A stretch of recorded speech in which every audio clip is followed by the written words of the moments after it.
Hi guys, and welcome to Dan's Haunted Cottage. Now today it's a little bit somber today because you guys know that it's the centenary of the ending of the First World War, since Armistice Day. And what I wanted to do is I wanted to I was going to say thank you, but I don't think thank you quite covers it. The enormity of what those young men and even them young women, the nurses that went over to the front to look after the wounded and the ill. I don't think thank you's a big enough, it's two words or one word, but it's not a big enough thing to say. So what I wanted to do is I thought, well, how can I do this?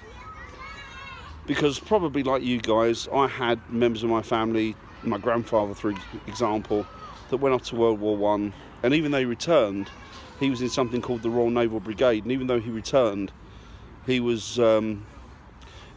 carried many injuries, and he had many illnesses that he'd contracted from the First World War, and in doing so it led to sort of an early demise for him.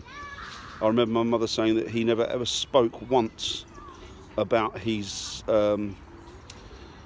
experiences, and being Royal Naval Brigade, he sort of fought on land and at sea. Now he also fought at the Dardanelles, which I'm sure you guys know. If not, have a look it up. It's a massive battle, and it was between there's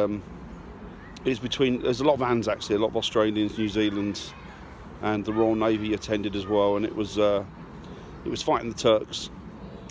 But anyway, that's all gone, that's history. But it may be gone, it may be history, but we still owe these men and these women a huge thanks.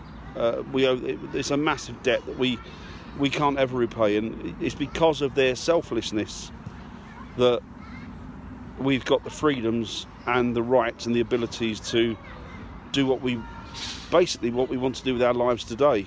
They've given us that freedom, and they've given us those opportunities by throwing their own away. So what I'd like to do is actually just read a letter from one of the men at the front that never quite made it back. And this letter is by Private Albert Ford, and he wrote to his wife Edith on a scrap piece of paper just before going over the top. And his letter said, it goes like this: "My darling, if this should ever reach you, it will be a sure sign that I am gone under.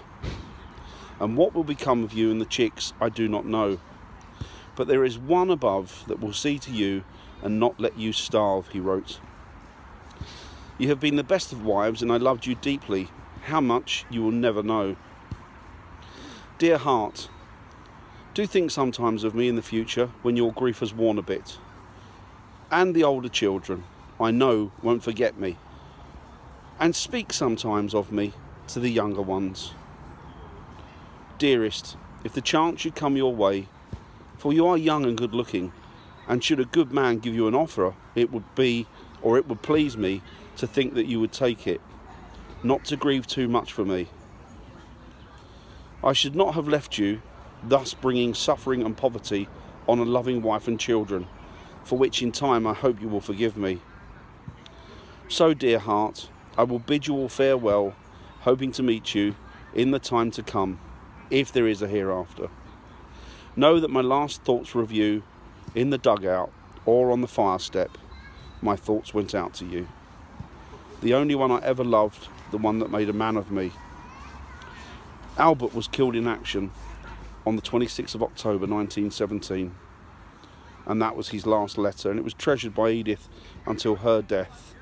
She never remarried, and as she lay dying in February 1956, she said she could see Albert in the corner of her bedroom. How lovely and beautiful is that?